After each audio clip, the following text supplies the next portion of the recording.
ഗണപതിയേ നമഃ.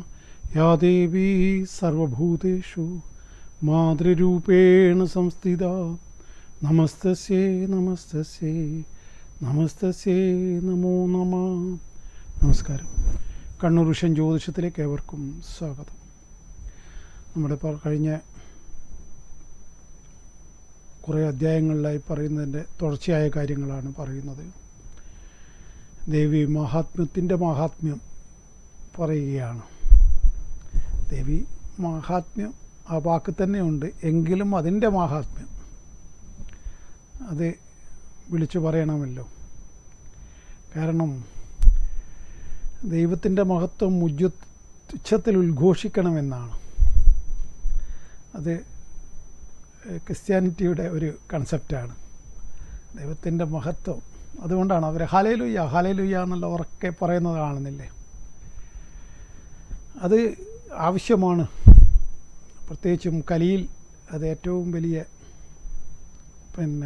പ്രാധാന്യം ഉള്ള കാര്യവുമാണ്. അതുകൊണ്ടാണ് കലി സന്ധാരണത്തിന് അല്ലെങ്കിൽ സന്ധരണത്തിന് പറയുന്നത് ഹരേ രാമ രാമ രാമ ഹരേ ഹരേ ഹരേ കൃഷ്ണ കൃഷ്ണ കൃഷ്ണ ഹരേ ഹരേ. ഇതൊന്നും ആരും പക്ഷെ അനുസരിക്കുന്നില്ല, ആരും ചെയ്യുന്നില്ല. അത് പക്ഷേ അതും കലിയുടെ കളിയായിരിക്കാം. കലി എല്ലാവരെയും ബാധിക്കുന്നുണ്ടാവാം. അപ്പോൾ നല്ല കാര്യങ്ങളൊന്നും ചെയ്യാൻ തോന്നില്ല. ഇപ്പോൾ ഈ ഹല്ലേലൂയ അങ്ങനെ പറയുന്ന സെമിറ്റിക്ക മതക്കാർ പോലും ഇപ്പോൾ പുറകോട്ടാണ് ദൈവികമായ കാര്യങ്ങളിൽ. പള്ളിയിൽ പോകുന്ന കാര്യമെല്ലാം കുറച്ച് പുറകോട്ടാക്കിയിരിക്കുന്നു. പിന്നെ ബാക്കിയുള്ളവരുടെ കാര്യം പറയണ്ടല്ലോ. കടമുള്ള ദിവസങ്ങളിലും ഞായറാഴ്ചകളിലും പള്ളിയിൽ പോകണം എന്ന് കൃത്യമായ സഭ നിർദ്ദേശിക്കുന്നുണ്ട്. എന്നിട്ട് പോലും കടമുള്ള ദിവസം പോലും പോകുന്നില്ല. പിന്നെ പണ്ടാരോ പറഞ്ഞ പോലെ ഇതിലും വലിയ വെള്ളിയാഴ്ചയും പെരുന്നാളും വന്നിട്ട് പാപ്പ പള്ളിയിൽ പോയില്ല എന്ന് പറഞ്ഞ പോലെ അങ്ങനെയും ഉണ്ട്. പിന്നെ ഹിന്ദുക്കളെ കാര്യം പിന്നെ പറയേ വേണ്ടല്ലോ. അതിൽ വളരെ ചെറിയൊരു ശതമാനം മാത്രമല്ല എന്നെ പോലെ ഇങ്ങനെ കൃത്യമായിട്ട്. ഇപ്പോൾ അടുത്ത ആഴ്ച അമ്മയുടെ പിറന്നാളാണ്, ആയിരിക്കും.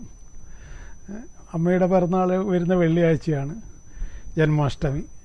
അപ്പോൾ ബാക്കിയുള്ളവരെല്ലാം ഭക്തന്മാർ അന്ന് അവിടെ എത്തും. ബാക്കിയുള്ളവരെയൊന്നും അതങ്ങനെ വലിയ വിഷയമൊന്നുമില്ല. അതങ്ങനെയാണ്, ചെറിയൊരു ശതമാനം മാത്രമേ ഇത്തരത്തിലുള്ള കാര്യങ്ങളിൽ ശ്രദ്ധാലുക്കളായിട്ട് ചെയ്യുകയുള്ളൂ. ഒരു കോളുണ്ട്. ഹലോ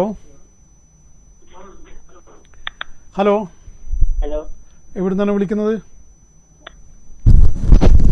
ഹലോ, കേൾക്കുന്നില്ലേ? Hello hello. അപ്പോൾ അതുകൊണ്ട് ഭക്തിമാർഗത്തിൽ അങ്ങനെ സഞ്ചരിക്കുന്നവർ വളരെ കുറവായിരിക്കുമെന്നാണ്. അതെന്നും അങ്ങനെ ആയിരുന്നു. ഇപ്പോൾ അത് വീണ്ടും ഭക്തി ഇടക്കാലത്ത് ഭക്തിയുടെ ഒരു വലിയ ഒരു തരംഗം അടിച്ചിരുന്നു. അതിനുശേഷം പിന്നെയും എന്തോ പുറകോട്ടേക്ക് പോകുന്നതായിട്ട് കാണുന്നു. അങ്ങനെയാണ് എനിക്ക് ഫീൽ ചെയ്യുന്നത്. ഓരോ തലമുറയുടെ വ്യത്യാസമാണത്. ഇപ്പോഴത്തെ പുതിയ തലമുറയിൽ നിന്നും ഒഴിഞ്ഞു മാറുകയാണെന്നാണ് ഞാൻ മനസ്സിലാക്കുന്നത്, യഥാർത്ഥ ഭക്തിയിൽ നിന്നും. പിന്നെ വെറുതെ വേഷം കെട്ടിയുള്ള ഭക്തി, അത് വേറെ, അതല്ല ഞാൻ ഉദ്ദേശിക്കുന്നത്. ഒരു കോൾ ഉണ്ട്. Hello hello hello hello hello. Echo അടിക്കുന്നു. നിങ്ങൾ അതിന് വോളിയം കുറക്കൂ, ടി വിയുടെ വോളിയം കുറക്കൂ. പറയൂ. പറയൂ. എവിടുന്നാണ് വിളിക്കുന്നത്? പരിയാരത്തുനിന്നാണ്. പരിയാരം. പറയൂ, ഡേറ്റ് പറയൂ. 22/3/2001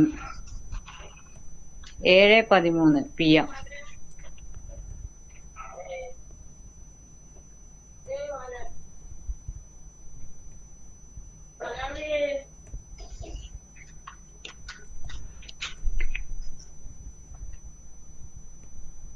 ഹലോ. ഓക്കെ, ഞാനിവിടെ തന്നെ ഉണ്ട്, കാണുന്നില്ലേ? പിന്നെ ഞാനിവിടുന്ന് എവിടെയാ പോകേണ്ടത്? നോക്കുന്നില്ലേ? നോക്കണ്ടേ? എന്നിട്ടല്ലേ പറഞ്ഞു തരാൻ പറ്റൂ. വായി തോന്നി പറയുന്നതല്ലോ കേട്ടോ. എന്താണ് നക്ഷത്രം? ചതയോ? ആരുടേതാണിത്? മകളതാണ്. എന്താണ് മകളെ കുറിച്ച് അറിയേണ്ട വിഷയം? പറയൂ. മകളെ പഠിപ്പും ജോലി ഇതെല്ലാം തന്നെ. മകളെ പഠിപ്പ് ജോലി ഇപ്പം പിന്നെ പഠനം കഴിഞ്ഞില്ലേ? കഴിഞ്ഞില്ല, പഠിച്ചുകൊണ്ടിരിക്കുന്ന്. ഏത് കോഴ്സാണ് ചെയ്യുന്നത്? CA കോഴ്സാണ് ചെയ്യുന്നത്. ആ, ഇപ്പം നല്ല പഠനത്തിന് ഏറ്റവും അനുകൂലമായ സമയമാണ്. വ്യാഴദശയാണ് നടക്കുന്നത്. പിന്നെ അതിലിപ്പോൾ ശുക്രൻ്റെ അപഹാരമാണ്, വാളവിയോഗമുള്ള ശുക്രനാണ്. അതുകൊണ്ട് തന്നെ പിന്നെ ബുധൻ നല്ല എന്താണ്, 6-ാം ഭാവത്തിൽ ബുധൻ നിന്നാൽ പഠനകാര്യത്തിൽ വളരെയേറെ ഐശ്വര്യമുണ്ടാവുമെന്നാണ്. വർഗോത്തമം ചെയ്തിരിക്കുന്ന ബുധനാണ്. അതുകൊണ്ട് 100% നന്നായി വരും. അപ്പോൾ ആ കാര്യങ്ങളൊക്കെ നേടിയെടുക്കാൻ സാധിക്കും. വളരെ നല്ല നിലയിൽ തന്നെ അത് ഫിനിഷ് ചെയ്യാൻ പറ്റും. ഈ വർഷം ഇത് ഫൈനലാണോ? ഫൈനലിലേക്ക് കടന്നു. കറക്റ്റ്. അപ്പോൾ ഈ വർഷം കൊണ്ട് അത് പൂർത്തീകരിച്ച് മുമ്പോട്ടേക്ക് വരാൻ സാധിക്കുമെന്നാണ്. അതിൻ്റെ ഇടയിൽ ഒരാളെ കണ്ടുവച്ചിട്ടുണ്ടെങ്കിൽ അയാളെ തന്നെ കല്യാണവും നടക്കും. ഒന്നും നിങ്ങളെ അറിവിലില്ല. എൻ്റെ അറിവിൽ ചെറുങ്ങനെയുണ്ട്. ആ, എൻ്റെ അറിവിലെ അതങ്ങനെ ഇതൊന്നുമില്ല. പിന്നെ CAക്കൊക്കെ പഠിക്കുന്ന കുട്ടികൾക്ക് പിന്നെ അതിൻ്റെതായ ഗൗരവത്തിലുള്ള കാര്യങ്ങളിൽ മാത്രമേ അങ്ങനെ വിഡ്ഢിത്തരൊന്നും കാണിക്കൊന്നുമില്ല. അതുകൊണ്ട് അങ്ങനെ ഉണ്ടാവാനുള്ള സാധ്യത വളരെ കൂടുതലാണ് ഈ ജാതകപ്രകാരം. അങ്ങനെ ആയാൽ അത് നന്നായി വരികയും ചെയ്യും.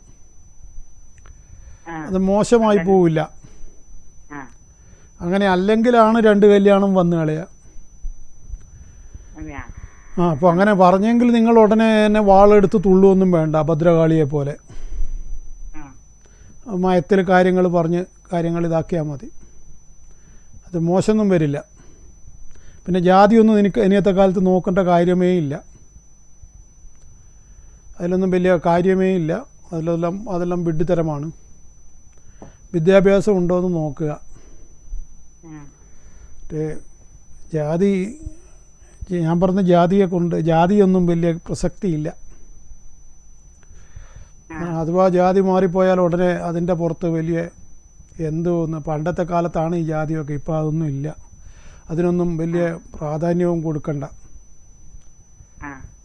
ഞാൻ പറഞ്ഞതിൻ്റെ അർത്ഥം ഏതെങ്കിലും ഒരു സന്ദർഭത്തിൽ നിങ്ങൾക്ക് ബോധ്യപ്പെടും. ഏതായാലും മകളുടെ ഭാവി ശോഭനമാണ്, നല്ല നിലയിൽ വരും. ഭർത്താവിനെ കൊണ്ടും നേട്ടമാണ്. കല്യാണം കഴിച്ചാലും നന്മയിലേക്ക് പോകുന്ന കുട്ടിയുടെ ജാതകമാണ്. പിന്നെ ഇവളങ്ങനെ ഒരു വളരെയേറെ എന്താ പറയുക, ഒരു നല്ല സ്വഭാവവും നല്ല രീതികളുമുള്ള പെൺകുട്ടിയാണ്. അതുകൊണ്ട് തന്നെ നമ്മളെ രീതികളാണല്ലോ നമ്മളെ ജീവിതത്തിൻ്റെ ഉയർച്ചയും തകർച്ചയും ഒക്കെ നിശ്ചയിക്കുന്നത്. ഇപ്പോൾ നല്ല ഇതായതുകൊണ്ട്, കയ്യിലിരിപ്പ് നല്ലതായതുകൊണ്ട് എല്ലാം നന്നായി വരുമെന്നാണ് ഞാൻ ബലം പറയുന്നത്. പൂർണ്ണമായിട്ട് ഈശ്വരാനുഗ്രഹമുള്ള ജാതകമാണ്. അതുകൊണ്ട് പിന്നെ വേറൊരു കുഴപ്പമുള്ള, പെട്ടെന്ന് പരീക്ഷയൊക്കെ അടുക്കുമ്പോൾ ഭയങ്കര ടെൻഷൻ കയറും. അതൊരു കുഴപ്പമുണ്ട്. അത് ജാതകാലുള്ളതാണ്. അവൾക്കൊരു ഒരു അരവട്ടത്തിയെ പോലെ കളിക്കും പരീക്ഷയൊക്കെ അടുക്കുമ്പോൾ. നിങ്ങളൊരു പണി അവളോട് പറയരുത്, അവളെ പഠിക്കാൻ വിടണം. അവൾക്ക് ഈ ടെൻഷൻ കയറിയിട്ട് എന്താ പഠിക്കേണ്ടതെന്ന് തിരിയാതെ ഒന്നും തിരിയാതെ ഒരവസ്ഥ വരും. അപ്പോൾ പണിയെല്ലാം പറയുമ്പോൾ അവൾക്ക് അതും ചെയ്യണം ഇതും ചെയ്യണമെന്ന് പറയുമ്പോൾ അവൾക്ക് ആകെ ഒന്നും തിരിയില്ല. അങ്ങനെ അത് അവളെ ഒന്ന് ആ സമയത്ത് അവൾ പരീക്ഷ പാസ്സാകുന്നവരെ അവളെ ഫ്രീ ആയിട്ട് വിടൂ.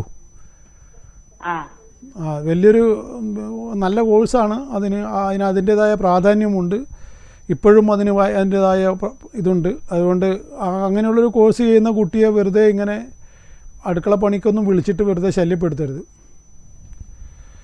ഓക്കെ, ഞാൻ പറയുന്നത് മനസ്സിലാവുന്നുണ്ടല്ലോ? എല്ലാം നന്നായി വരട്ടെ. വളരെ മംഗളമായിട്ട് കലാശിക്കും. ഓക്കെ ഓക്കെ ഓക്കെ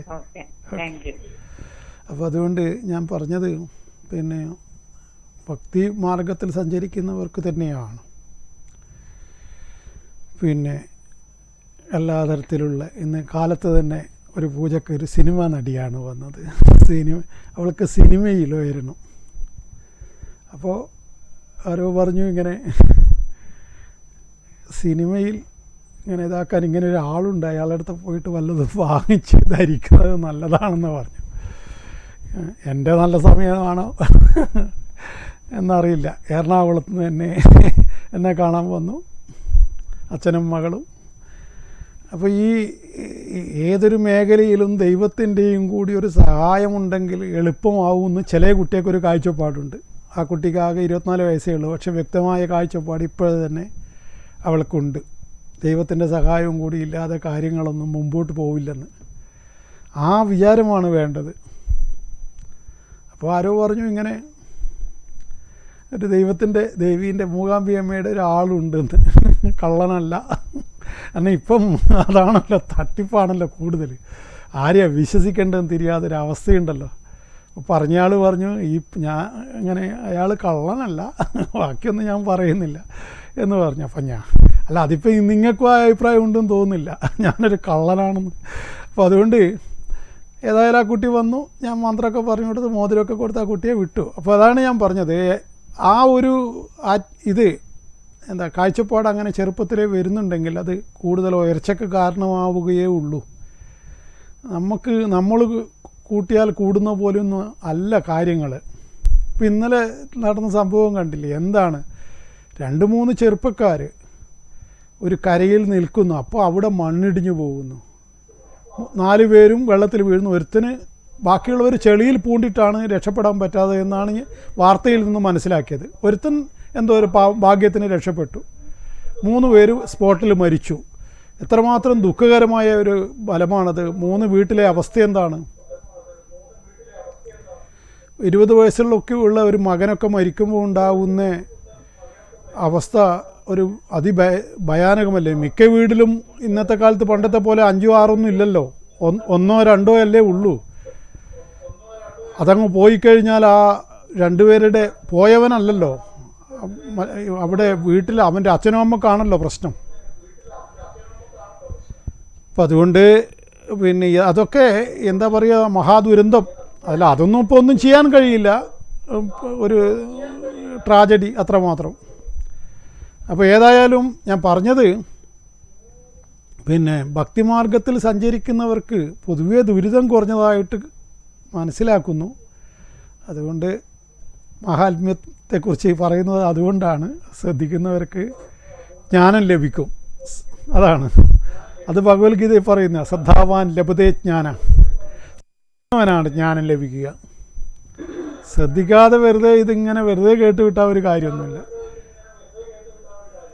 ഒരു കോളുണ്ട്. ഹലോ,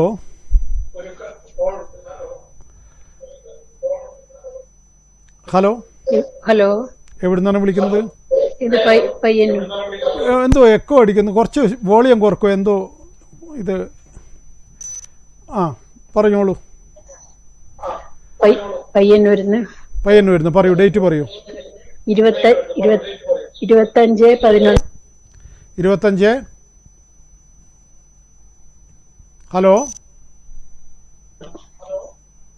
25/11/86. 25/11/86 പറയൂ. ആ ശരി.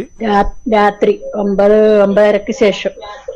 9:30 ശേഷം എന്ന് പറഞ്ഞാൽ 10 മണി. ഏതെങ്കിലും ഒന്ന് ഉറപ്പിക്കൂ. 10 മണിയുടെ അടുത്താണ്, അത് സമയം കൃത്യം ഓർമ്മയില്ല. അങ്ങനെയൊന്നും പറഞ്ഞാൽ എൻ്റെ പറച്ചിലും തെറ്റും കേട്ടോ, പിന്നെ എന്നെ പറഞ്ഞിട്ട് കാര്യമില്ല. 10 പൂരം നക്ഷത്രം. നക്ഷത്രം പൂരം. നക്ഷത്രം പൂരം. അത് പൂരം തന്നെ. ആരുടേതാണ്? ആണിൻ്റെ ആണോ പെണ്ണിൻ്റെ ആണോ? മോൻ്റെതാണ്. ഇയാള് വിവാഹിതനാണോ? വിവാഹം കഴിഞ്ഞു, അത് പോയി. അപ്പോൾ നിങ്ങൾ പറഞ്ഞ സമയം തന്നെ. അപ്പോൾ നിങ്ങൾ പറഞ്ഞ സമയം തന്നെ. ഹലോ ഹലോ ഹലോ കട്ടായിപ്പോയോ? ഇല്ല. ഹലോ. അല്ല അത് അപ്പോൾ നിങ്ങൾ പറഞ്ഞ സമയം തെറ്റിയിട്ടില്ല. ഈ ജാതക പ്രകാരം വിവാഹം പൊളിയുന്നുണ്ട്.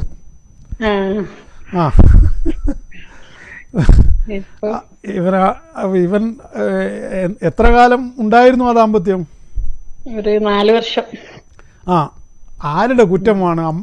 അമ്മയാണോ? നിങ്ങൾ വിളിക്കുന്ന അമ്മയാണോ? അതെ. ആരാണ് അതിൽ കുറ്റവാളി? സത്യം പറയൂ. കുറ്റവാളി എന്റെ മോൻ തന്നെ, ഞാൻ പറയില്ല. അത് സത്യം. നിങ്ങളൊരു സത്യമുള്ള സ്ത്രീയാണ്. സല്യൂട്ട്. നിങ്ങളാണ് സത്യം. ആ അത് അത് അതാണ് അതിൻ്റെ പരമ്പൊരുള്. ആ ഈ കൃഷി അധികം ഇറക്കാൻ പോയാൽ അങ്ങനെ വരും. ഈ വാട്സാപ്പിൽ ഇങ്ങനെ തോണ്ടി തോണ്ടി കളിച്ചാലേ അങ്ങനെ ഒരു പെണ്ണിന് സഹിക്കുന്നതിന് കണക്കുണ്ട്. ഞാൻ പറയുന്നില്ല. ഏതായാലും സംഗതി പോയി, ഇനി പറഞ്ഞിട്ട് കാര്യമില്ല, കൈവിട്ടു പോയി. ഇനിയും അവൻ കല്യാണം കഴിക്കും, സംശയമൊന്നും വിചാരിക്കണ്ട. അവൻ ഈ കീരി പാമ്പിനെ വളക്കുന്ന പോലെ വളച്ച് കളയും. അവൻ അങ്ങനെ ഒരു കഴിവുണ്ട്. നിങ്ങളെ മകൻ അങ്ങനെ ഒരു കഴിവുണ്ട്. ഭയങ്കര സുന്ദരനുമാണല്ലോ. പിന്നെ വെള്ളം ചോരാതെ വർത്തമാനമാണ്. നമ്മളൊന്നും അവന്റെ മുമ്പിൽ ആരുമല്ല വർത്തമാനം. അപ്പൊ സംഭവം ഇനി നാളെ അവൻ വളക്കും. അതുകൊണ്ട് അതും ഇങ്ങനെ ആവുമോന്നറിയില്ല. അതുകൊണ്ട് ഏതായാലും പിന്നെ അത് എല്ലാം നിങ്ങൾക്ക് അറിയാലോ. ഞാൻ എന്താ പറയുക, ഇപ്പം രാഹുവിൽ ശനിയുടെ അപഹാരമാണ്. ഇപ്പോൾ സമയം വളരെ മോശമാണ്. അവനാണെങ്കിൽ ഇപ്പോൾ ഒരു പ്രത്യേക 26 വരെ ഉണ്ട് മോശം. 26-ന് ശേഷം ചിലപ്പോൾ ഒന്ന് നന്നായി വരാം. അതിലൊരു ഉറപ്പൊന്നും എനിക്ക് പറയാനാവില്ല. ചിലപ്പോൾ ഒരു മാനസികമായിട്ടും ഒരു ചേഞ്ച് ഇവന് വന്നേക്കാം. അതായത് 39 വയസ്സിന് മേലോട്ട് നിങ്ങളുടെ മകന് ഒരു പരിവർത്തനം വന്നെങ്കിൽ നിങ്ങൾക്കും നല്ലത്, നിങ്ങളുടെ കുടുംബത്തിനും നല്ലത്, അവനും നല്ലത്. അത് സംഭവിക്കുന്നുണ്ടെങ്കിൽ, ഇവൻ്റെ തലയിൽ വെളിച്ചം വരുന്നുണ്ടെങ്കിൽ അത് 26-ന് ശേഷമായിരിക്കും. ഇപ്പോൾ ഉള്ള അവൻ്റെ എല്ലാ കളിയും കാലദോഷവുമായിട്ട് ബന്ധമുണ്ട്. ഞാനിപ്പോൾ അങ്ങനെയൊക്കെ തമാശ പറഞ്ഞെങ്കിലും ജ്യോതിഷി എന്നുള്ള രൂപത്തിൽ കണ്ണ് കെട്ടിപ്പോയൊരു സമയമാണ് നിങ്ങളുടെ മകന്.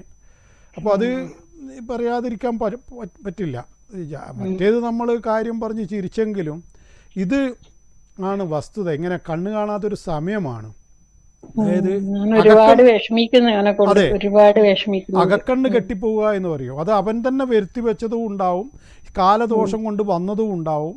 ഇങ്ങനെ പിന്നെ മറ്റേ സംഭവവും വന്നല്ലോ. അപ്പം ആകെ കൂടി എല്ലാം കൂടി ഒരു നെഗറ്റീവ് ആയിപ്പോയി അവൻ്റെ കാര്യത്തിൽ. ഇനി അവനൊരു തെളിച്ചത്തിലേക്ക് അവൻ വരുന്നുണ്ടെങ്കിൽ ഞാൻ ഈ പറഞ്ഞ 26 മുതൽ അങ്ങോട്ടേക്ക് രക്ഷപ്പെടും. അങ്ങനെ രക്ഷപ്പെട്ടാൽ നല്ലത്. അതിനുള്ള ഒരു 70% വരെ സാധ്യത ഞാൻ കാണുന്നുണ്ട്. 26-ന് ശേഷം. 26-ന് ശേഷം. അത് എൻ്റെ വാക്ക് ശരിയാവട്ടെ എന്ന് നിങ്ങളും അമ്മ എന്നുള്ള രൂപത്തിൽ. കാരണം സത്യമുള്ള അമ്മയാകുമ്പോൾ അമ്മ പ്രാർത്ഥിച്ചാൽ അത് ബലം ഉണ്ടാവും. അമ്മയും മകനും വേണ്ടി പ്രാർത്ഥിക്കുക. പിന്നെ ഒരുപാട് പ്രാർത്ഥിക്കുന്നുണ്ട് ഞാൻ എൻ്റെ മോന് വേണ്ടി. മനസ്സിലായി, അത് ഉണ്ടാവുമല്ലോ. അതാണല്ലോ അമ്മ. അല്ലെങ്കിൽ പിന്നെ അമ്മ എന്ന് പറയാൻ പറ്റില്ല. ജനിക്കുന്നതിന് മുമ്പേ പ്രാർത്ഥിക്കുന്ന ഒറ്റ വ്യക്തിയല്ലേ ഉള്ളൂ. അതുകൊണ്ടല്ലേ അമ്മയെ വേദനിപ്പിച്ചാൽ പിന്നെ പണിയാവൂ എന്ന് പറയുന്നത്. അതുകൊണ്ടല്ലേ കേൾക്കുന്നില്ല. അതാണ് പ്രശ്നം. അതിപ്പോ അവനൊന്നും തിരിയുന്നില്ല. ഇപ്പം പ്രത്യേകിച്ചിട്ട് ഒന്നും തിരിയില്ല. 23 മുതൽ അവൻ്റെ ആകെ സ്വഭാവം മാറ്റാം. 23 മുതൽ ഇങ്ങോട്ടേക്ക് ഇപ്പൊ 1.5 വർഷമായിട്ട് അവൻ എന്തെന്നാണെന്ന് അവന് തന്നെ തിരിയാതൊരവസ്ഥയുണ്ട്. അത് ആര് പറഞ്ഞാലും കേൾക്കില്ല. അതുകൊണ്ട് തന്നെ എൻ്റെ അടുത്തേയും കൊണ്ടുവരണ്ട. ഞാൻ പറഞ്ഞാലും കേൾക്കില്ല, ആര് പറഞ്ഞാലും കേൾക്കില്ല. പിന്നെ പറഞ്ഞിട്ട് കാര്യമില്ലല്ലോ. അതുകൊണ്ട് നിങ്ങളിപ്പോ ഒന്നിലും ഉണ്ടാവില്ല. അതുകൊണ്ടല്ലേ ഞാൻ പറഞ്ഞത് എൻ്റെ അടുത്തേയും കൊണ്ടുവരണ്ടെന്ന് പറയാൻ കാരണം. അതിലൊന്നും ഞാൻ എന്തെങ്കിലും കാണാതെ അങ്ങനെ പറയുമോ? അല്ലെങ്കിൽ ഞാൻ ഇങ്ങനെ കാലദോഷമുള്ളവരോടൊക്കെ പറയുന്ന കേട്ടിട്ടില്ല, ഒന്ന് എൻ്റെ അടുത്ത് കൂട്ടിക്കൊണ്ടുവരും, നമുക്ക് നോക്കാൻ ഞാൻ പറയാറുണ്ടല്ലോ. ഇത് ഇവൻ്റെ കാര്യത്തിൽ അങ്ങനെയുള്ളൊരു വാർത്താനൊന്നുമില്ല. പിന്നെ ഇവന് ഇപ്പറഞ്ഞതുപോലെ ഒരു ഏതെങ്കിലും തരത്തിൽ ഇവൻ രക്ഷപ്പെടുന്നുണ്ടെങ്കിൽ, ഇവനൊരു പരിവർത്തനം വരുന്നുണ്ടെങ്കിൽ അത് ഈ 2026-ന് മേലോട്ട് നമുക്ക് കാണാം. അപ്പോഴേക്കും ഏതാണ്ട് അവന് 39 വയസ്സാവും. അവിടുന്ന് അവന് മാറ്റമില്ലെങ്കിൽ പിന്നെ അത് വലിയ നിങ്ങൾ പ്രതീക്ഷ അർപ്പിക്കണ്ട. പിന്നെ ആ പ്രതീക്ഷ നിങ്ങൾ വിട്ടേക്കും, അവൻ്റെ വിധി പോലെ വരട്ടെ. അതാണ് ഞാൻ എൻ്റെ ഒരു ഇത്. പിന്നെ ഒരു അമ്മ എന്നുള്ള രൂപത്തിൽ പിന്നെ എനിക്ക് ഉപദേശിക്കാനുള്ളത്, ഈ മക്കളെ കുറിച്ച് ചിന്തിച്ചിട്ട് സ്വന്തം ആരോഗ്യം നശിപ്പിക്കാൻ പാടില്ല. അത് വിഡ്ഢിത്തരമാണ്. അതാണ്. നിങ്ങൾക്ക് പ്രായം കൂടുകയാണെന്നുള്ള ഓർമ്മ വേണം. ഇപ്പോൾ 37 വയസ്സുള്ള മകൻ്റെ അമ്മ എന്തായാലും 60-നോട് അടുത്ത് വരികയാണ്. അപ്പോൾ അങ്ങനെയുള്ളൊരു അമ്മക്ക് ഇനി അങ്ങോട്ട് പഴയ പോലെ ആരോഗ്യമൊന്നും ഉണ്ടാവില്ല. അപ്പോൾ മകൻ്റെ ഇത് വന്നിട്ട് മനസ്സിനെ ബാധിച്ചാൽ അതൊരു ഉരുക്കം, നമ്മുടെ നാടൻ ഭാഷയിൽ മനസ്സിൻ്റെ ഉരുക്കം എന്ന് പറയും. അപ്പോൾ അങ്ങനെ ഉരുക്കം വന്നു കഴിഞ്ഞാൽ പിന്നെ ശരീരം തന്നെ ഉരുകാൻ തുടങ്ങും. മനസ്സ് ഉരുകിയാൽ ശരീരം ഉരുകും എന്നാണ്. അപ്പോൾ അങ്ങനെ വന്നാൽ നിങ്ങളെ ഹെൽത്ത് വീക്കാവും. ആ വീക്കായി കഴിഞ്ഞാൽ പിന്നെ നടക്കുമ്പോഴൊക്കെ അറിയാതെ വീണു പോവുകയൊക്കെ ചെയ്യും. അങ്ങനെയൊക്കെ സംഭവം ഉണ്ടാവും. അതുകൊണ്ട് അവന് 2 ജ്യേഷ്ഠന്മാരുണ്ട്, അവര് നല്ല നല്ല രീതിയിൽ ജീവിക്കുന്നു. ഇവൻ മാത്രം ഇങ്ങനെ അതിപ്പോ എല്ലാം ഒരുപോലെ ആവില്ലല്ലോ. ഒരു ഫാഷൻ. അത് അങ്ങനെ ഇപ്പം പിന്നെ മോഹൻലാലിനെ പോലെ മറ്റേ ഇതായോ, യേശുദാസിനെ പോലെ അയാളുടെ അനിയന്മാർ ആരെങ്കിലും ഉണ്ടായോ? അതൊന്നും പറഞ്ഞിട്ട് കാര്യമില്ലല്ലോ. അത് അപ്പുറമേലെ യാതൊരു കഴമ്പും ഇല്ല. കാരണം അവർ ജനിച്ച സമയം വേറെ, മറ്റേ ജനിച്ച സമയം വേറെ. അതൊന്നും പറഞ്ഞിട്ട് ഇപ്പം പിന്നെ ഇപ്പോൾ ശ്രീരാമൻ മാത്രം രാജാവായി ഒക്കെ ആയോ, ബാക്കിയുള്ള ആരും ഭരതനോ ശത്രുഘ്നോ ഒന്നും ആരും വലിയ കാര്യമായിട്ടൊന്നും ഇല്ലല്ലോ. അപ്പോൾ അതുകൊണ്ട് അത് ഓരോരുത്തൻ ജനിച്ച സമയം. ശ്രീരാമൻ ജനിക്കുമ്പോൾ 5 ഗ്രഹ ഉച്ചത്തിൽ നിന്നു, അതുകൊണ്ട് ശ്രീരാമൻ്റെ രാജാവായി. അപ്പോൾ ഇത് നമുക്ക് അത് എല്ലാ സ്ഥലത്തും നമുക്ക് നോക്കിയാൽ മനസ്സിലാവും. അപ്പോൾ എല്ലാ ജന്മങ്ങളും ഒരുപോലെയാണെങ്കിൽ പിന്നെ ഈ പ്രപഞ്ചത്തിൽ അങ്ങനെയാണോ? അപ്പോൾ നമ്മൾ 10 തെങ്ങ് വെച്ചാൽ പോലും ഒരു തെങ്ങുണ്ടാവും ഭയങ്കര കായ്ഫലം തരുന്നത്, മറ്റേ തെങ്ങുണ്ടാവും ഒന്നും ഉണങ്ങിപ്പോവും. അതങ്ങനെയല്ല. അത് പിന്നെ നിങ്ങളെന്തിനാ അതിനെക്കുറിച്ച് അങ്ങനെയൊന്നും പറയണ്ട. അങ്ങനെ താരതമ്യത്തിന് യാതൊരു പ്രസക്തിയും ഇല്ല. മറ്റേ മക്കൾ ജനിച്ച സമയം അങ്ങനെയുള്ളതായിരിക്കാം. അതുകൊണ്ട് അതിനെപ്പറ്റിയൊന്നും ഇവിടെ ഇപ്പം ഈ പ്രത്യേകിച്ച് രാഹുദശ നടക്കുന്നു, നല്ല കാലം വരാൻ ഉള്ള സമയത്തേക്കും ഇവന് പിഴച്ചു പോയി ടൈം. അതൊരു ഒരു വസ്തുതയാണ്. അതിപ്പം അതിനെ മാറ്റി പറഞ്ഞിട്ട് എന്താണ് കാര്യം? ഇവിടെ ഈ ജാതകപ്രകാരം ഇവന് 2011 വരെയായിരുന്നു ഇവൻ്റെ നല്ല സമയം. അപ്പോൾ 11 പോയിട്ട് ഇപ്പം 13 കൊല്ലമായി പിഴച്ചു കിടക്കുന്നു. അതായത് ഒരു മനുഷ്യൻ നന്നാവേണ്ട 24 വയസ്സ് മുതൽ നിങ്ങളുടെ മകന് കാലദോഷം ബാധിച്ചു. അപ്പോൾ അങ്ങനെ ഉള്ളതുകൊണ്ട് നമ്മൾ അത് മാറ്റം വരണമെങ്കിൽ ഞാൻ ഈ പറഞ്ഞ 26 പരിഹാരമൊന്നും ഇല്ല സാറേ അല്ലേ? പരിഹാരത്തിന് അവൻ നിൽക്കില്ല. അതുകൊണ്ട് ഞാൻ പറയുന്നുമില്ല. പരിഹാരത്തിന് അവൻ നിൽക്കണ്ടേ? അവൻ നിൽക്കുന്നുണ്ടെങ്കിലേ നമ്മൾ സംസാരിക്കണ്ടു. വെറുതെ എന്തിനാണ്? അതുകൊണ്ട് പ്രാർത്ഥിക്കാൻ ഈശ്വരവിശ്വാസം തീരെ അത് തലയിൽ വെളിച്ചം വരണമെങ്കിൽ ഇത് കഴിയണം. തലയിൽ കുറച്ച് ഒരു കാറ്റടിക്കും, ഉറപ്പാണ്. അത് 26-ന് ശേഷം സംഭവിക്കും. സാറിന്റെ നാവ് പൊന്നാവട്ടെ. ആവട്ടെ. പൊന്നായി എനിക്ക് ഭക്ഷണം കഴിക്കാൻ കഴിയില്ല. ഓക്കെ ഓക്കെ ശരി ശരി ഓക്കെ. ദേവി രക്ഷിക്കട്ടെ. ഓക്കെ ഓക്കെ ശരി ശരി. അപ്പോൾ ദേവി ഇത് ഇങ്ങനെ ഓരോ കാര്യങ്ങളും ഓരോരുത്തരും അവരുടെ സങ്കടങ്ങൾ പറയുന്നു. നമ്മളതിന് പരിഹാരങ്ങൾ വിശ്വാസമുള്ള ആൾക്കാർക്കല്ലേ പരിഹാരം. അത്തരം വിശ്വാസമില്ല എന്ന് അതും ജാതകത്തിൽ മനസ്സിലാക്കാൻ കഴിയും. കാരണം ബുദ്ധി അബദ്ധസഞ്ചാരം നടത്തുക എന്നുള്ളത് പ്രത്യേകിച്ചിട്ടും 5-ാം ഭാവം കൊണ്ടാണ് നമ്മളത് പ്രധാനമായിട്ട് ചിന്തിക്കുക. അപ്പോൾ അവിടെ പാപയോഗം വന്നു കഴിഞ്ഞാൽ പിന്നെ പ്രജ്ഞ, മേധ, പ്രതിഭ, അതൊക്കെ പിന്നെ മന്ത്രദീക്ഷ, ഇതൊക്കെ ചിന്തിക്കേണ്ടത് 5-ാം ഭാവം കൊണ്ടാണ്. ഇവിടെ 5-ാം ഭാവത്തിൽ 5-ാം ഭാവാധിപൻ അഷ്ടമത്തിലും 5-ാം ഭാവത്തിൽ പാപഗ്രഹങ്ങളായ ശനി സൂര്യനോട് യോഗം ചെയ്തിട്ട് പൈശാച യോഗത്തോടു കൂടി നിൽക്കുകയാണ്. അപ്പോൾ അങ്ങനെ വന്നു കഴിഞ്ഞാൽ ആ വ്യക്തി എന്താ പറയുക, ദൈവികമായ വിഷയങ്ങളിൽ പരിപൂർണമായിട്ടും വിമുഖനായിരിക്കും എന്നുള്ളതാണ്. മാത്രമല്ല അയാൾക്ക് സൽബുദ്ധിയിലേക്ക് ഉയരാൻ വലിയ പാടുണ്ട്, കഷ്ടപ്പാടുണ്ട്. ദുർബുദ്ധിയിലേക്ക് പോകാൻ എളുപ്പം അയാൾക്ക് സാധിക്കുകയും ചെയ്യും. ഈ ചില മാതാപിതാക്കളൊക്കെ രക്ഷിതാക്കളൊക്കെ പറയും പിന്നെ കൂട്ടുകെട്ട്. ഈ കൂട്ടുകെട്ടല്ല, ഈ പറയുന്ന ആൾ തന്നെയാണ് മറ്റവരെയും കൂടി വഷളാക്കുക. കൂട്ടുകെട്ടെന്ന് രക്ഷിതാക്കൾ പറയും. പക്ഷേ സംഗതി ഇങ്ങനെ ഗൃഹസ്ഥിതി ഉണ്ടായിക്കഴിഞ്ഞാൽ അയാൾ നിമിത്തം മറ്റേവരാണ്. അതൊരമ്മയും അച്ഛനും സമ്മതിക്കുകയില്ല. അതാ വേറെ തമാശ. അപ്പുറത്തെ വീട്ടിലെ കാർത്തികേയനീൻ്റെ മോൻ നിമിത്തം എൻ്റെ മോൻ ഇങ്ങനെ ആയിപ്പോയെന്നാണ് പറയുക. കാർത്തികേയനി പറയും ജാനകീൻ്റെ മോൻ നിമിത്തമാണ് എൻ്റെ മോൻ ഇങ്ങനെ ആയതെന്ന്. അത് പറയുന്നത് പോലെ വിഡ്ഢിത്തരം വേറെ ഇല്ല. കാരണം എന്ന് പറഞ്ഞാൽ ഒരാളെ അങ്ങനെ ഇല്ല. ഒന്ന് സ്വയം വിചാരിച്ചാൽ ഏതൊരുത്തനും നന്നാവാം. പിന്നെ ഷെയർ ഇട്ടിട്ട് ജവാബ് മേടിച്ചിട്ട് അടിക്കുമ്പോൾ അത് ഒരുത്തൻ കാരണം മറ്റവൻ ജവാബ് മേടിക്കുന്ന ഷെയർ ഇടുന്നതെന്ന് പറയുന്നത് യാതൊരു അർത്ഥവുമില്ല. ആദ്യം ഈ പറഞ്ഞയാളെ മോനായിരിക്കും ഷെയർ ഇടുന്നുണ്ടാവുക. അപ്പോൾ അതുകൊണ്ട് അത്തരം വർത്തമാനങ്ങൾ പറയാൻ പാടില്ല ആരും. ഒരു കോളുണ്ട്. ഹലോ ഹലോ ഹലോ, എവിടുന്നാണ് വിളിക്കുന്നത്? ചക്കരക്കല്ല്. ചക്കരക്കല്ല്. പറയൂ, ഡേറ്റ് പറയൂ. എല്ലാം 2000 ഓഗസ്റ്റ് 22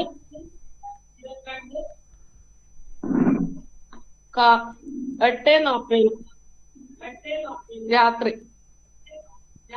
കാർത്തിക.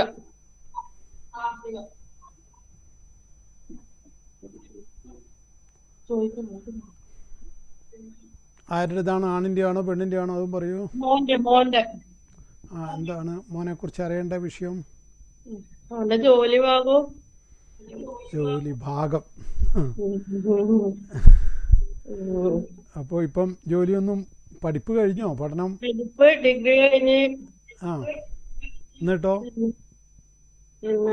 പുറത്തേക്ക് പോകാനുള്ള കൊടുത്തിട്ടുണ്ട്.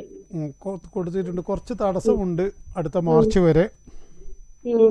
അതൊന്ന് മാറ്റുന്നത് നല്ലതാണ്. ചക്കരക്കല്ലിൽ നിന്നല്ലേ ഒന്ന് നേരിട്ട് വന്ന് ആ മാറ്റം വരുത്തുന്നത് നല്ലതാണ്. വിചാരിച്ച പോലെ അങ്ങ് നടക്കണമെന്നില്ല. അടുത്ത മാർച്ച് കഴിഞ്ഞാൽ ശരിയാവും. പക്ഷെ മാർച്ച് വരെ അവന് സമയക്കേടുണ്ട്. അത് നിങ്ങളൊന്ന് അമ്മയും മകനും ആലോചിച്ചിട്ട് അവൻ അത്തരത്തിലുള്ള കുറച്ച് വിശ്വാസമൊക്കെ ഉള്ള കൂട്ടത്തിലാണെന്ന് കാണുന്നത്. അങ്ങനെയാണെങ്കിൽ നിങ്ങൾ ഒന്ന് വന്നിട്ടൊന്ന് കണ്ട് നമുക്കതിൻ്റെ തടസ്സം മാറ്റിയാൽ നന്നാവും. എന്തോ ഞാനിവിടെ കണ്ടിട്ടുണ്ടാവും. അപ്പോൾ ഈ നല്ല ജോലി തന്നെ കിട്ടാനൊക്കെ യോഗമുണ്ട്. ജോലിന്റെ ഭാഗമായിട്ട് ഇത് കൊടുത്തിട്ടുണ്ട്, പൈസ എല്ലാം കൊടുത്തിട്ടുണ്ട്. സംഗതി ശരിയാണ്. പക്ഷെ ഇത് ഒരു സാധനം ബ്ലോക്കാക്കി നിർത്തുന്നുണ്ട്. അത് എന്താണെന്നൊന്നും പറഞ്ഞിട്ട് നിങ്ങൾക്ക് കാര്യമില്ലല്ലോ. ഞാനിവിടെ കാണുന്ന കാര്യമല്ലേ ഞാൻ പറയാ. അതെ, അല്ലേ നിങ്ങൾ കുറച്ചുകൂടി നോക്കൂ, എന്നിട്ട് വന്നാൽ മതി. എൻ്റെ വാക്ക് മാത്രം എടുക്കണ്ട. എന്താ നിങ്ങളെ അനുഭവം നോക്ക്. ഞാൻ പറഞ്ഞതിൻ്റെ അപ്പുറം ഉണ്ടോ നോക്ക്. അങ്ങനെ ഞാൻ പറഞ്ഞത് തന്നെയാണ് സംഭവിക്കുന്നുണ്ടെങ്കിൽ എന്നെ കാണാൻ വരൂ. ഓക്കെ, ശരി, നന്നായിരിക്കട്ടെ. ഞാനിതിപ്പം ഇവന് തടസ്സം വരണമെന്ന് വിചാരിച്ചിട്ടല്ലല്ലോ പറയുന്നത്. ഇങ്ങനെ കണ്ടു കഴിഞ്ഞാൽ പറയണ്ടേ. അപ്പോൾ നിങ്ങളെ മനസ്സിലവിടെ ഉണ്ടാവുമല്ലോ. അപ്പോൾ വീണ്ടും അത് ആവർത്തിക്കുന്നുണ്ടെങ്കിൽ അവർ പിന്നെയും കാലതാമസവും തടസ്സവും ഓരോ കാര്യങ്ങൾ ഇങ്ങനെ പറഞ്ഞുകൊണ്ടേ ഇരിക്കുന്നുണ്ടെങ്കിൽ ഇനിയിപ്പം 17-ാം തീയതി പെരുന്നാളൊക്കെ കഴിഞ്ഞിട്ടൊക്കെ അല്ലേ എന്ത് കാര്യവും നടക്കുള്ളൂ. അപ്പോൾ 17 കഴിഞ്ഞിട്ട് പിന്നെ നിങ്ങൾ ഒരു മാസം കൂടി വേണമെങ്കിൽ നോക്കൂ. എന്നിട്ട് എന്താണ് ഫലവും നോക്കൂ. എന്നിട്ട് നിങ്ങൾക്ക് മനസ്സിലാവുമല്ലോ. എന്നിട്ടും തടസ്സമാണെങ്കിൽ നിങ്ങൾ എന്നെ വന്ന് കാണും. അപ്പോൾ നമുക്ക് ആ തടസ്സങ്ങളെ മാറ്റാൻ പറ്റുമോ നോക്കാം. ഓക്കെ. അതുകൊണ്ട് ഇതാണ് ഇതിൻ്റെ വസ്തുത. ഇങ്ങനെയാണ് അതിൻ്റെ, അതായത് ഒരു കാര്യത്തിൽ ഒരു ജാതകം നോക്കുമ്പോൾ അതിന് ചിലതിന് തടസ്സങ്ങൾ ഉണ്ടായാൽ ആ തടസ്സങ്ങൾ മാറ്റിയെടുക്കാൻ പറ്റുന്നതാണോ അതോ എന്ത് ചെയ്താലും മാറാത്ത തടസ്സമാണോ എന്നൊക്കെ മനസ്സിലാക്കാൻ കഴിയും. പിന്നെ ഈ വ്യക്തി ചെയ്യുന്ന വ്യക്തിക്ക് വിശ്വാസവും വേണമല്ലോ. എങ്കിൽ മാത്രമല്ലേ നമ്മൾക്കത് ചെയ്തു കൊടുത്താലും അതിന് റിസൾട്ട് ഉണ്ടാവുകയുള്ളൂ. ഇപ്പം വെറുതെ ക്ഷേത്രത്തിൽ ഒരു എന്താ പറയുക ടൂറിസ്റ്റിനെ പോലെ പോയ വ്യക്തിക്ക് അവിടുന്ന് ഒന്നും കിട്ടാനില്ലല്ലോ. അത് അങ്ങനെ പോകുന്ന എത്രയോ ആളുകളില്ലേ. അവിടെ ഒരു ഗുരുവായൂരപ്പൻ്റെ അമ്പലമൊന്ന് കണ്ടു കളയാം, അങ്ങനെ പോകുന്ന ഇഷ്ടം പോലെ ആളുണ്ട്. മൂകാംബിക അങ്ങനെ അവിടെ ഒന്ന് പോയിട്ടൊന്ന് ആ ക്ഷേത്രമെല്ലാം ഒന്ന് കാണാം. ഭക്തിയല്ല അവരെ നയിക്കുന്നത്. അങ്ങനെ എത്രയോ ആളുകൾ പോകുന്നവരുണ്ട്. അപ്പോൾ ശരിയായ ഭക്തി ഉള്ളിൽ അങ്കുരിച്ച ഒരു വ്യക്തിക്ക് മാത്രമേ അത്തരം ഈ ക്ഷേത്ര ദർശനം കൊണ്ട്, മറ്റേവർക്ക് ഇങ്ങനെ വിഗ്രഹം കാണാം, ക്ഷേത്രം കാണാം, കെട്ടിടം കാണാം, അതിനോട് ചുറ്റുമുള്ള ബാക്കിയുള്ള സ്ഥലങ്ങൾ കാണാം, ഇതല്ലാതെ വേറെ കാര്യമൊന്നുമില്ല. അത് രണ്ടും രണ്ടാണ്. മറ്റേവർക്കും അങ്ങനെ പോയിക്കൂടാന്നല്ല ഞാൻ പറയുന്നത്, അങ്ങനെ പോകുന്നതിന് വിരോധവും ഇല്ല. പക്ഷേ ക്ഷേത്ര മര്യാദകൾ പാലിക്കണം. അല്ലെങ്കിൽ ചില ക്ഷേത്രത്തിലെ മൂർത്തികൾ കുറച്ച് കുഴപ്പക്കാരുണ്ടാവും. അവർ ചിലപ്പോൾ പണി തന്നാൽ പിന്നെ ആകെ വിഷമാവും. അത് എന്താണെന്നൊന്നും ഞാൻ പറയുന്നില്ല. അങ്ങനെ എത്രയോ, പ്രത്യേകിച്ചും സ്ത്രീകളൊക്കെ അതൊക്കെ പറയുമ്പോൾ പഴഞ്ചനാണെന്നൊക്കെ പറയും. ശുദ്ധിയൊക്കെ ഉള്ളവർ മാത്രമേ ക്ഷേത്രത്തിലൊക്കെ പോകാവൂ. അത് 99% അല്ല 100% അങ്ങനെ പോകുന്നുള്ളൂ. അങ്ങനെ അല്ലാതെ പോകുന്ന ആരെങ്കിലും ഉണ്ടെങ്കിൽ അവർക്ക് അതിൻ്റേതായ ശിക്ഷകൾ അല്ലെങ്കിൽ പ്രശ്നങ്ങൾ ഉണ്ടാവുന്നതായിട്ട് എന്നോട് തന്നെ പറഞ്ഞിട്ടുണ്ട്. അതുകൊണ്ടാണ് ഞാനിങ്ങനെ പറയുന്നത്. ഇതൊന്നും അന്ധവിശ്വാസം പടർത്തുന്നൊന്നുമല്ല. ഇപ്പം ശബരിമലയിലായാൽ പോലും സ്ത്രീകൾ പോകുന്നതിന് ഞാൻ വിരോധം ഉള്ള ആളല്ല. എനിക്ക് അതിൽ വേറെ കാഴ്ചപ്പാടാണ്. അയ്യപ്പൻ അങ്ങനെ ഒരു സ്ത്രീയോട് മാത്രം അങ്ങനെ ഒരു വിരോധമുണ്ടെന്ന് വെച്ച് പുലർത്തുന്ന ചിന്തിക്കുന്ന ആളല്ല ഞാൻ അക്കാര്യത്തിലൊക്കെ കുറേയും കൂടി പുരോഗമനപരമായ കാഴ്ചപ്പാടാണ്. അയ്യപ്പനെ കാണുന്നതിന് ഒരു സ്ത്രീക്ക്, ഭക്തിയുള്ളൊരു സ്ത്രീക്ക് അവളുടെ ശരീരത്തിൻ്റെ പ്രത്യേകത കൊണ്ട് ഒരു 10 ദിവസം വ്രതം എടുത്തിട്ട് പോയിട്ട് അയ്യപ്പനെ കാണുന്നതിന് എന്തെങ്കിലും തടസ്സമുണ്ടെന്ന് ഞാൻ വിചാരിക്കുന്നില്ല. ഞാനിത് പറഞ്ഞാൽ ചിലപ്പോൾ ഞാൻ ഒറ്റപ്പെട്ടു പോയേക്കാം. പക്ഷേ ഞാൻ പറയും. എനിക്കങ്ങനെ തോന്നുന്നില്ല. ഇതൊക്കെ അതൊന്നും ഞാൻ പറയുന്നത് അതിലേക്കൊക്കെ കടന്ന വിവാദ വിഷയമായി പോകും. അതുകൊണ്ട് എൻ്റെ കാഴ്ചപ്പാട് ഞാൻ സൗകര്യം കിട്ടിയപ്പോൾ പറഞ്ഞു എന്ന് മാത്രമേ ഉള്ളൂ. ഞാൻ ദേവീ പക്ഷക്കാരനാണല്ലോ. അതുകൊണ്ട് സ്ത്രീകളെല്ലാം ദേവിയുടെ അംശങ്ങളാണെന്നാണല്ലോ ദേവി മഹാത്മ്യം പറയുന്നത്. അതിനെക്കുറിച്ചാണ് ഞാനിപ്പം പറയാൻ പോകുന്നത്. അപ്പോൾ അവിടെ സ്ത്രീയെ മാറ്റി നിർത്തുക എന്ന് പറഞ്ഞാൽ അത് തെറ്റല്ലേ? ദേവിയുടെ കലകളോടുകൂടി ജനിച്ചവരാണ് സ്ത്രീകളെന്നാണ്. അപ്പോൾ ആ സ്ത്രീയെ എന്താണ്, അയ്യപ്പനെ മാത്രം എന്താണ് ഇത്ര അലർജി? അത് ശരി, എൻ്റെ ചിന്തയിൽ എനിക്ക് ശരിയാവുന്നില്ല. അതുകൊണ്ട് ഞാനിങ്ങനെ പറഞ്ഞതാണ്. ഒരു കോളുണ്ട്. ഹലോ ഹലോ ഹലോ ഹലോ എന്താണ്, കേൾക്കുന്നില്ലേ?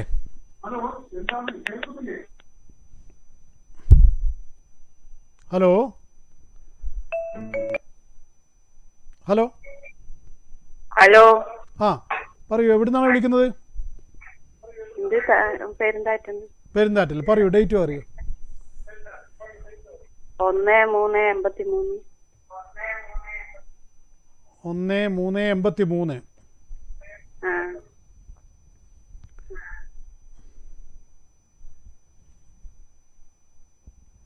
ആ രാത്രി 7:35. രാത്രി 7:35. നിങ്ങൾക്കെന്താ ഒരു പേടി പോലെ ഇങ്ങനെ പറയുന്നത്? പേടിച്ചിട്ട് പറയുന്നത് ആരുടേതാണിത്? എന്റെ മോന്റേതാ. എന്താണ് മകനെ കുറിച്ച്? മോൻ ഇപ്പൊ ജോലിക്ക് പോയിട്ട് ഓള് പ്രസവിക്കാൻ പറഞ്ഞേനു. പിന്നെ നോക്കുമ്പോ ഇവിടെ നാട്ടിൽ തന്നെ ഉണ്ട്. 3-5 മാസമായിട്ട്. അത് പേര് എവിടെയായിരുന്നു പണി? മാലിദ്വീപില്. എന്നിട്ട് രണ്ടാമതും പോകുന്നില്ല അവൻ? അത് എന്തോ പണിക്ക് എന്തോ ലീവ് അധികം എടുത്തോണ്ട് ഇതായോന്ന് അറിയില്ല. ഏതായാലും ഇപ്പം നല്ല സൂപ്പർ സമയമാണ്. വേഗം പോകാൻ വേണ്ടി പറയണം. ഇപ്പോൾ ഈ ഒരു വർഷം കൊണ്ട് രണ്ടാമതും ഇനി ആ ജോലി അല്ലെങ്കിൽ വേറെ ജോലി കിട്ടും. അത് ഇപ്പം തന്നെ നോക്കാൻ പറയണം, അല്ലെങ്കിൽ പ്രശ്നമാവും. അനുകൂല സമയമാണ്. അപ്പോൾ ഭാര്യ പ്രസവിച്ച് കുട്ടി ജനിച്ചിട്ടുണ്ട് അല്ലേ? അപ്പോൾ അത് ഏതായാലും അനുകൂലമോ. അത് പിന്നെ അങ്ങനെ കുട്ടി ജനിച്ചാലൊക്കെ വന്നു, അത് കുറച്ച് ലീവ് കൂടുതലെടുത്തു, അതൊക്കെ ശരി. അവിടെ പണിയില്ലെങ്കിൽ വേറെ നോക്കാൻ പറയണം പെട്ടെന്ന് തന്നെ. എന്നിട്ടും എന്തെങ്കിലും അങ്ങനെ അഥവാ വല്ല തടസ്സങ്ങളും അനുഭവപ്പെടുന്നുണ്ടെങ്കിൽ വന്ന് കാണാൻ പറയണം. ഇത് ഇപ്പം തന്നെ ഇയാൾ നന്നാവേണ്ട സമയമാണ്. കുട്ടിയുടെ നക്ഷത്രമാണ് എന്താണ്? ആയില്ല. ബുധദശയിൽ ജനിച്ച കുട്ടിയാണ്, കുഴപ്പമൊന്നുമില്ല. അപ്പോൾ നിങ്ങൾ അയാളെ തടസ്സപ്പെടുത്താനൊന്നും ഒന്നും പ്രശ്നങ്ങളൊന്നും കാണുന്നില്ല. വ്യാഴദശയിൽ ചന്ദ്രാപഹാരമാണ്. ചന്ദ്രന് നല്ല ബലമുള്ള ചന്ദ്രനാണ്. അപ്പോൾ പിന്നെ ഇയാൾക്ക് ഇപ്പോൾ ഇയാൾ രക്ഷപ്പെടേണ്ട സമയമായിട്ടാണ് ഞാൻ കാണുന്നത്. നിങ്ങൾ അത് ഇതാവുന്നില്ലെങ്കിൽ നിങ്ങൾ എൻ്റെ അടുത്തേക്ക് പറഞ്ഞു വിടും, നമുക്ക് വേണ്ടത് ചെയ്യാം. ഏതായാലും നിങ്ങളുടെ മകൻ 1 വർഷത്തിനുള്ളിൽ വീണ്ടും ജോലിയിലേക്ക് പ്രവേശിക്കും. ഓക്കെ. അപ്പോൾ നമുക്ക് ഇന്നത്തെ ഇത് വിദ്യാസമസ്തസ്തവ ദേവി ഭേദ സ്ത്രീയ സമസ്ത സകലാജകൾ ത്വൈഗ്യാപൂരിതമംബേദേ സ്വതി സവരാപരോക്തി. അതാണ്. അതായത് പിന്നെ അല്ലയോ ദേവി, എല്ലാ വിദ്യകളും നിന്തിരുവഴിയുടെ തന്നെ വകഭേദങ്ങളാകുന്നു. വിദ്യകളെല്ലാം ദേവിയുടെ, അത് ഏത് തരത്തിലുള്ള വിദ്യ ആവട്ടെ, അത് ദേവിയുടെ വകഭേദങ്ങളായിട്ടാണ്. അതുകൊണ്ടാണ് ഈ നമ്മളെ മൂകാംബികയിൽ സരസ്വതിക്കും സരസ്വതി മണ്ഡപത്തിനൊക്കെ ഇത്ര പ്രാധാന്യം. എല്ലാ വിദ്യകളും അവിടെ വെച്ച് ആരംഭിച്ചാൽ അത് ഗുണപ്രദമായി തീരും എന്ന് പറയുന്നത് അതുകൊണ്ടാണ്. പിന്നെയോ ലോകത്തിലുള്ള കലകളോടുകൂടിയ എല്ലാ സ്ത്രീകളും അവിടുത്തെ അംശങ്ങളാകുന്നു. അതായത് അതിന് വലിയ വിശാലമായ അർത്ഥമുണ്ട്. എങ്കിൽ കൂടിയും ഈ സ്ത്രീകളെല്ലാം ദേവിയുടെ അംശം അവരിൽ അടങ്ങിയിരിക്കുന്നു എന്നാണ്. അതുകൊണ്ടാണ് പൊതുവെ സ്ത്രീകളെ ദ്രോഹിക്കാൻ പാടില്ല എന്ന് പറയുന്നത്. അതുകൊണ്ടാണ് ഈ സ്ത്രീഹത്യ വലിയ പാപമായിട്ട് പറയുന്നതും അതുകൊണ്ടാണ്. അങ്ങനെ അനുഭവവും കണ്ടിട്ടും ഉണ്ട്. കാരണം മറ്റുള്ളവരുടെ ഈ സ്ത്രീഹത്യ നടത്തിയവരുടെയൊക്കെ അവസാനം 1-2-3 കേസ് എനിക്കറിയാം. അത് വലിയ ദുരിതത്തിലേക്ക് അവരെ കൊണ്ടുപോയതും അറിയാം. അതിൻ്റെ വിശദാംശങ്ങളിലേക്കൊന്നും കടക്കുന്നില്ല. ഏതായാലും പിന്നെ ദേവിയുടെ അംശങ്ങളായിട്ട് സ്ത്രീകളെ പറയുന്നു. സ്ത്രീകളുടെ കണ്ണീര് വീഴ്ത്തുന്നതും ഗുണപ്രദമല്ല എന്നും ധർമ്മശാസ്ത്രം ഉദ്ഘോഷിക്കുന്നുണ്ട്. അപ്പോൾ സ്ത്രീകളാണ്, അതുകൊണ്ടാണ് ഞാൻ നേരത്തെ അങ്ങനെ ഒരു ഡയലോഗ് പോലും പറഞ്ഞത്. അല്ല, ശബരിമലയിൽ ഇപ്പം സ്ത്രീകൾ 10 വയസ്സിനും 50 വയസ്സിനും നടുക്കുള്ളവരെ മാത്രമേ തടസ്സപ്പെടുത്തുന്നുള്ളൂ. സ്ത്രീകൾക്ക് അവിടെ പ്രവേശനമില്ലാതില്ല, അത് വേറെ കാര്യം. എങ്കിലും ആ സ്ത്രീകൾ ദേവിയുടെ അംശങ്ങളാണെന്ന് പറയുമ്പോൾ നമ്മൾ സ്ത്രീകളെ ഒരു വെച്ചിട്ടും മാറ്റി നിർത്തേണ്ട കാര്യമില്ലെന്നാണ് ഞാൻ ഉദ്ദേശിച്ചത്. അപ്പോൾ ഏകമാതാവായ ദേവി ഈ ലോകം മുഴുവൻ നിറഞ്ഞു നിൽക്കുന്നു. അപ്പോൾ ഈ ലോകത്തിൻ്റെ മൊത്തം മാതാവായിട്ട് ദേവിയെ പറയുന്നു. ലോകത്തിന് ഒരു മാതാവേ ഉള്ളൂ, അത് ദേവിയാണ്. ആ ദേവി എത്ര സ്തുതിച്ചാലും അധികമാവില്ല എന്നാണ് ഈ മന്ത്രത്തിൻ്റെ അർത്ഥം. എത്രത്തോളം സ്തുതിക്കുന്നോ എത്രത്തോളം ആ സ്തുതിക്കുന്നവനാണ് ഗുണകരമായിട്ട് ഭവിക്കുക എന്ന് മനസ്സിലാക്കുക. അപ്പോൾ ഒരിക്കലും ദേവിയെ ആരാധിക്കുന്നതിനോ സ്തുതിക്കുന്നതിനോ മടി കാണിക്കേണ്ടതില്ല. ആ സ്തുതി ഒരു വ്യക്തിക്ക് ആണ് അഭിവൃദ്ധി. ദേവിക്ക് അതിനെക്കൊണ്ട് വലിയ കാര്യമൊന്നുമില്ല. നമ്മൾ സ്തുതിച്ചത് കൊണ്ട് ദേവിക്കൊന്നും കിട്ടാനില്ല. മറിച്ച് ആരാണോ സ്തുതിക്കുന്നത് അയാൾക്കാണ് അതിൻ്റെ ഗുണഫലം ലഭിക്കുന്നത്. പ്രത്യേകിച്ചിട്ടും കലികാലത്ത് സാമ്പത്തികമായ കാര്യങ്ങൾക്ക് വലിയ പ്രാധാന്യം, കലികാലത്തല്ല ഏത് കാലത്തും അതുണ്ട്. എങ്കിൽ കൂടിയും പണമില്ലാത്തവന് മാത്രമേ അതിൻ്റെ വിഷമം അറിയുള്ളൂ. ഈ പണവുമായിട്ട് ദേവിക്ക് ബന്ധമുള്ളത് കൊണ്ടാണ് ദേവിയെ ആരാധിക്കണമെന്ന് പറയാൻ കാരണം. പണം എവിടുന്നോ ദേവി വരുത്തി തരും, അതാണ്. ഇതൊക്കെ പറയുമ്പോൾ കൃത്യമായ ബോധ്യം, അനുഭവത്തിൻ്റെ വെളിച്ചത്തിലുള്ള ബോധ്യം, ആ ബോധ്യത്തിൻ്റെ പുറത്താണ് ഇങ്ങനെയുള്ള വർത്തമാനങ്ങൾ പറയുന്നത്. അതും മനസ്സിലാക്കാൻ നിങ്ങൾക്ക് ബുദ്ധിയുണ്ടല്ലോ. അത് നിങ്ങളെ ഞാൻ ബുദ്ധി പഠിപ്പിക്കണ്ടല്ലോ, നിങ്ങൾ എന്നെക്കാളും ബുദ്ധിയുള്ളവരാണല്ലോ. അതുകൊണ്ട് ഞാൻ പറയുന്നത് ശ്രദ്ധിച്ച് മനസ്സിലാക്കിയിട്ട് അത്തരത്തിൽ നീങ്ങാൻ ശ്രമിക്കുക. ദേവി മാഹാത്മ്യവും പിന്നെ ഒക്കെ പാരായണം ചെയ്യാൻ ശ്രദ്ധിക്കുക. ലളിതാ സഹസ്രനാമമൊക്കെ പാരായണം ചെയ്താൽ അതിൻ്റെ ബലം അളവറ്റതാണ് എന്ന് മാത്രം ഞാൻ പറഞ്ഞു വെക്കുന്നു. നമ്മുടെ ഇന്നത്തെ സമയം ഇവിടെ അവസാനിക്കുകയാണ്. ജ്യോതിഷപരമായ കാര്യങ്ങൾ, ജാതകം പരിശോധനയോ അതേപോലുള്ള കാര്യങ്ങളും വേണ്ടവർക്ക് എന്നെ ബുക്ക് ചെയ്ത് നേരിട്ട് കാണാവുന്നതാണ്. അല്ലാത്തവർക്ക് ഗൂഗിൾ പേ വഴി ദക്ഷിണ അയച്ചുകൊണ്ട് വാട്സാപ്പിൽ ഡേറ്റും ടൈമും അയച്ച് ഫലമറിയാം.